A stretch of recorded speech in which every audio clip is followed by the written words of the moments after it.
Good morning. Appreciate everybody being here. Just want to begin by congratulating our guys on this ability to bounce back after a tough loss the week before to a top 10 team and being able to get refocused and go into a tough environment and play a good solid football game against a good team that played really hard and was physical, and just really encouraged by just our guys' ability to stay the course and make enough plays on defense. But offensively, just really 35 first downs. It was just a great way to control the game, stayed on the field. Michael Penn continues to play better each week. Offensive line blocked better, gave him time, ran the footballs. Stephen Carr did a great job. Peyton Hendershot had over 100 yards receiving. First time since 1985 we've had a tight end do that.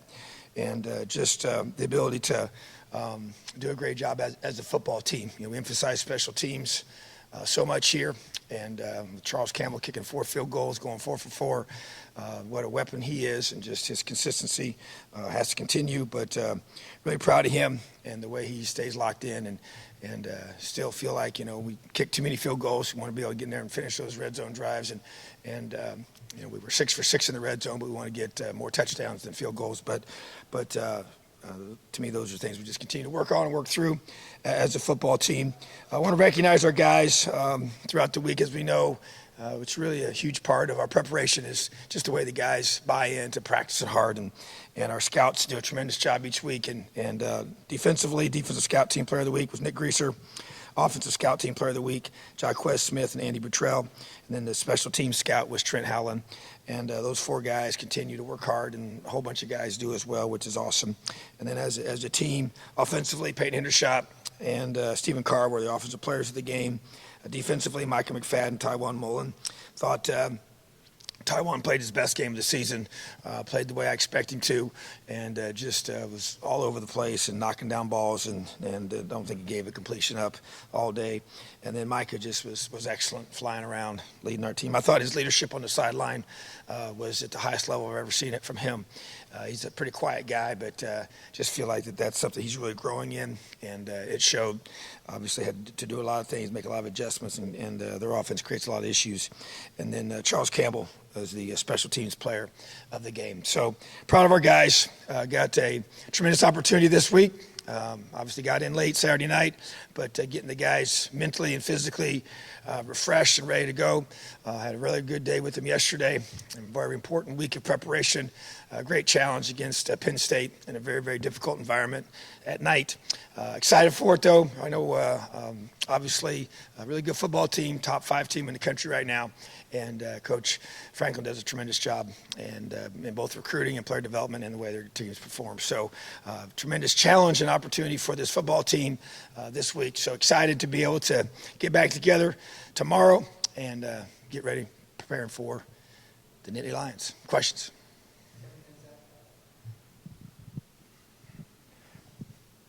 Yeah, Coach, I know you've alluded to the Maryland game before as kind of a turning point for the program, but last year against Penn State, what did that win, you think, kind of do just in terms of the perception of the program and knocking off kind of one of the powers in the division? Yeah, there's no question that it was a big win.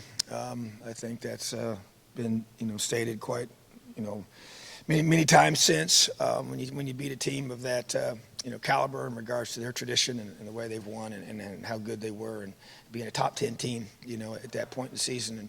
And so just, had been close with them before and just being able to find ways to finish. We all know how that game played itself out and to be able to come back there at the end of that final drive and then win in overtime, it just gives a tremendous, surge of confidence to your guys. I just think that, the ability to experience that, whole situation as we've gone through and talked about many times and, being, backs against the wall, playing well at spurts throughout the game and then seeing it slip away at the end, but then just finding a way, and the final drive that those guys, the execution that took place by a lot of different individuals, and then being able to find a way to finish. So I just think those are parts of building your program, and I think you mentioned we had some road wins along the way. They're critical. Road games are hard, and the environment to play in is tough, and so now the next step is to get one of those big road wins. That where you do beat a top 10 team or a ranked team, on the road, and so it's just building your program step by step, day by day, and it's building belief and it's building expectation, and then when you experience it, it elevates those things, and you just keep growing and building. You talked about Mike, I think, last week, saying you looked especially at his interceptions. You felt like you were seeing kind of different kinds of interceptions and things like that. I mean, was there any part of the process where you or Coach Sheridan just sort of sat down with him and almost asked sort of what's in your mind when you're seeing this? What are you sort of what were you trying to do here? What were you thinking to do here? And how can we sort of meet what you tried to do with, obviously what we're trying to do? Yeah, there's no question. That was part of the process, and that's what was helped me kind of come to the conclusion that I came to, and I sit in on Sundays with the quarterbacks during their meetings, and you go through and watch the games together and the plays, and you talk through, and you ask those questions. Hey, what are you seeing here? Why did you make this decision? And that to me helps me. And then you go have one-on-one conversations and with coaches and players. But I think that's part of the whole evaluation process. Even a lot of different positions, even linebackers when they're hey, what did you guys see here? Why do you guys have to make different communications? Sometimes you use different verbal communication, sometimes hand signals, and that way you can confirm that both sides understood that. But sometimes you got to ask them, hey, what did you see here? And that helps you figure out do we need to do something different to help get a better outcome, or hey, this is exactly what we need to do, this is why, and so therefore keep doing it. So I think that's all part of communication with each other and figuring out, and that helps you as a coach make good decisions moving forward, because you always got to know why, and that's why I felt like that, what I saw and watched and observed and talked and figured out as a staff, I felt good going into last week, knowing that I thought there was progress. And then I feel like, coming out of this game this week, against West Kentucky, there was progress with Michael and his play and decision making and the different things and the different throws but still got to keep getting better, continue to improve and I expect that to happen. So, but yeah, that's to me is just all part of each and every week, every position. But the quarterback position is very, very critical, obviously, because it just involves so many different things that determine the outcome of the game. Coaches, if I missed it, I apologize. But is there an update on DJ Matthews? And if he's not going to be available, how does that change the offense? I saw a lot more tight end use that was very valuable over the weekend. Going forward, how does that look? Yeah, DJ Matthews has torn his ACL, and so he will be out for the season.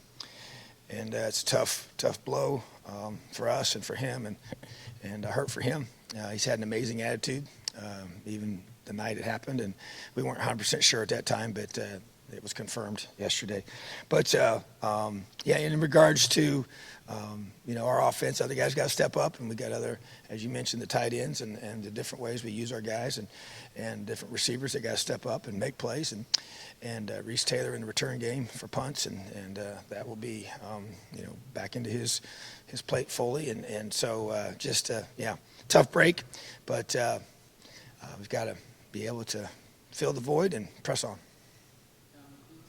Tom, I know after the game Saturday night you had mentioned that you had talked with Michael and Ty both about sort of blocking out those expectations that were around this program in the preseason, but with that first national ranking in 52 years and winning the Big Ten signs in your facility and such, now that we're a month in, do your expectations at all change as to what this team is capable of now that you've seen them play for 4 weeks? I don't believe so. We've talked about as a team that everything that we feel like that we want to accomplish and this team has set down to want to do is in front of us. And we now begin an 8-game Big Ten slate. And as you see, as you look across this conference, there's every single week It's going to be a dogfight, and the margin for error is very small for everybody.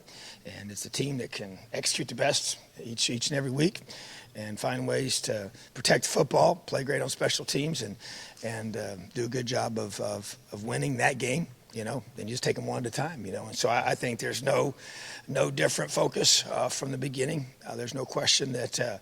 I think we've had to work through handling all those different expectations and what does that feel like in the season. It's one thing in the off season, it's different during the season, and I think guys have continued to work through all that.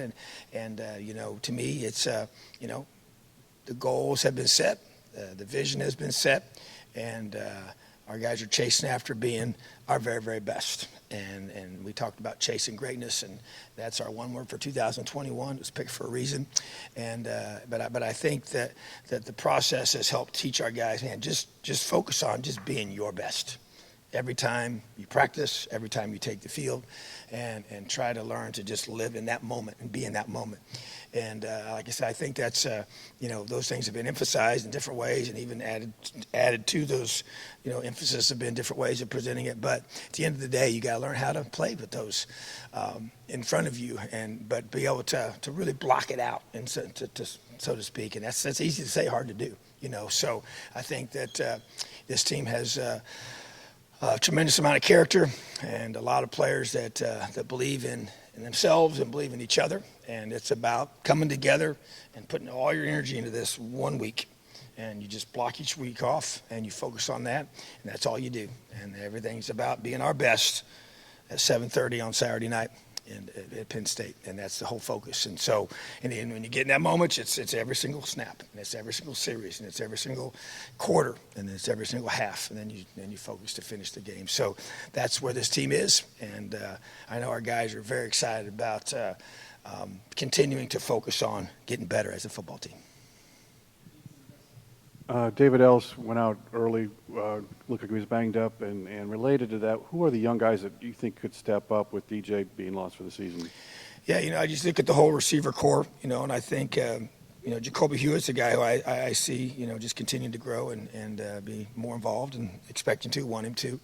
I think bottom line is when you say younger guys, Malachi Bennett, Hope Bennett is a young man that has shown really good flashes throughout fall camp as a true freshman, as well as Jordan Williams. Those guys are probably going to be the two that we'll look to be able to give us some more depth at that position. We obviously got a lot of guys that are older that'll be still very, very involved. But to ask about the younger guys, those two ones that come to my mind, and I expect them to be able to have some practice opportunities for sure, and then we'll kind of see how they respond to that. So, but still got a lot of talent in that room, and excited about, it's like anything else, and like I said, it's tough for DJ, and we've had this happen with other players in the past, and even this year and last year and the year before, but it does create opportunity for somebody else, and that's part of life, and you have to be able to, when called upon, rise up and seize the day.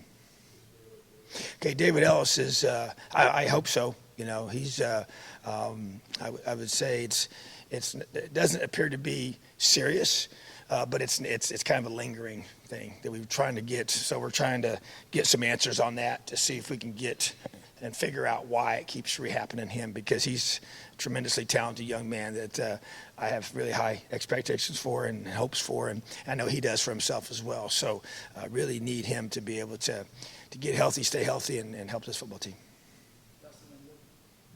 I was also going to ask about DJ. Is he eligible for a medical? I would think it's sort of right on the borderline there. And I guess he actually, because of he never redshirted before, so we fully expect him to be able to have an additional year. Yes.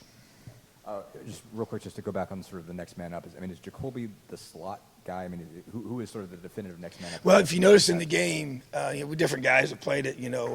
Miles Marshall's played the slot. Tyken played the slot. So it'll be different guys as we kind of figure that part out. But yeah, Jacoby's the guy that can play inside and outside. We have most of our receivers are pretty versatile. They have the ability. We don't have, and even I know Coach Hurd has kind of built it this way and recruited guys that have that ability to be flexible. And so and that's why I think you'll see a lot of guys guys in both inside and outside roles as well. So, but I think those younger guys for sure we're anxious to see those guys rise up, and it's a pretty, it's a deep room of guys, so we just got to see how it all kind of flushes out. You've played in 2 road games now. What's really changed as far as expectations and preparations with those road games, especially one at Happy Valley in comparison to 2020 when there just wasn't a fan environment? Yeah, I mean, the good news is we played on the road. Obviously, Iowa was a very hostile environment, and then you had the chance to play a night game, here this weekend, down there, and it was a great environment that they had, and I knew they would. And it was loud, and it'll be louder, this weekend. But I think those things prepare you for sure. And once again, experiencing that as a team is very, very important. Definitely a lot different feel than a year ago, without question. And so, but that experience, and we have a lot of older players. We've got some younger players too that had a chance to experience both of those, and you learn from that. And I think that's does nothing but help us. But yeah, this is one of the toughest places to play in the country, and that's also exciting as well. So I've coached in a lot of these types of venues, and it's why you do what you do. Coach, I know Western Kentucky's offense is a different animal than you'll see in the Big Ten, but what do you need to do? What do you need to see from the defense to get them back to playing to the standard that you've seen, as opposed to what happened in Western Kentucky in the second half of the Cincinnati game?